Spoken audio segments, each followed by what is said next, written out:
Nous allons à présent explorer le groupe média de stock. Avant d'explorer ce groupe, j'efface d'abord tous ces éléments dans la timeline. Là, je m'en vais dans le groupe média de stock. Dans le groupe média de stock, comme je l'ai dit, ça c'est un groupe dont vous devez utiliser lorsque vous êtes connecté à internet, puisque ça ce sont des plateformes de téléchargement de courtes vidéos et de photos en ligne. Pendant vos montages, vous pouvez avoir besoin des styles d'images ou des styles de courtes vidéos pour pouvoir insérer dans vos montages. Et à l'aide de cette plateforme, vous pouvez directement les télécharger sur internet depuis le logiciel lorsque vous êtes connecté à internet. Là, lorsque je charge, par exemple, là on me montre déjà quelques vidéos dont je peux télécharger et utiliser, et partout c'est le même principe. Une fois que je clique sur télécharger, je laisse patienter que ça puisse charger.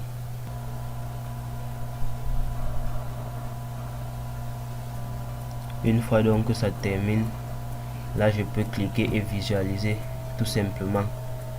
Donc là vous avez l'aperçu de la vidéo que vous avez téléchargée. Et si vous téléchargez par exemple des vidéos en 4K, si votre machine est un peu faible, vous allez voir, elles doivent s'afficher en ralenti. Donc elles doivent un peu ralentir lors de l'affichage. Donc si vous voulez télécharger, si vous n'avez pas une machine de très grande capacité, vous pouvez privilégier plutôt les HD, donc les hautes définitions, pour pouvoir les télécharger. Et là, une fois que vous avez téléchargé votre élément, elle vient directement se positionner dans le groupe téléchargement. Là vous avez déjà, là ici là s'affiche directement les éléments dont vous avez déjà téléchargé, et vous n'avez plus besoin de connexion internet pour pouvoir les utiliser. Donc la connexion internet vous sert tout simplement de pouvoir les rechercher et télécharger lorsque vous en avez besoin.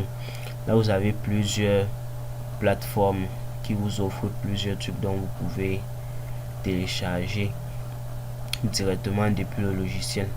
Il est personnalisé tout simplement.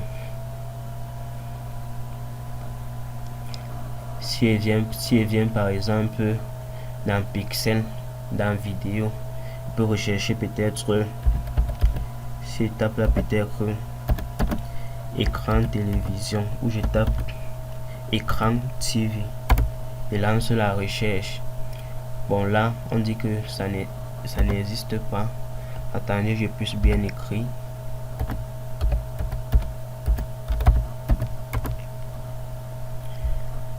Là également je rectifie. Bon là il ne trouve pas.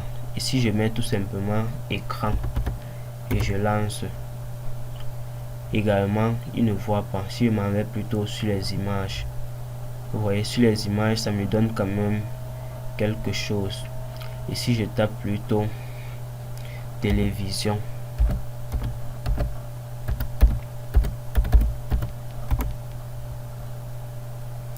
lorsque je tape télévision dans les photos, bon ça m'affiche plusieurs modèles. En fonction de ce que je veux, je peux télécharger ce qui m'intéresse. Si je viens dans vidéo, peut-être je tape voyage en anglais. Vous voyez que dans vidéo ça m'avait également affiché déjà des écrans de télévision. Si je tape peut-être voyage en anglais, travel, là ça m'affiche des vidéos qui parlent des voyages. Donc par exemple, si je veux faire peut-être si je veux faire un montage vidéo, un spot publicitaire peut-être pour une agence de voyage, je peux très bien me servir de ça, de ces courtes vidéos, pour faire une introduction pour l'entreprise dont je veux faire le spot publicitaire. Donc c'est également à ça que servent tous ces éléments-ci là. Donc lors de vos travaux, vous pouvez bien télécharger ces séquences vidéo pour travailler avec, pour animer davantage plus vos vidéos. Et si je prends ce même mot, je m'en vais dans une autre plateforme, j'ai appuyé CTRL C pour copier.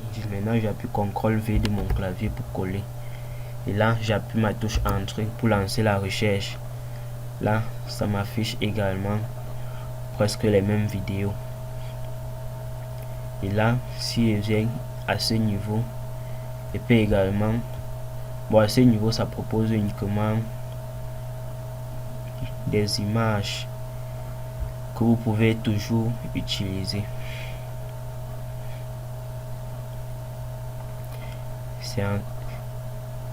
C'est en quelque sorte à quoi sert ce groupe média de stock.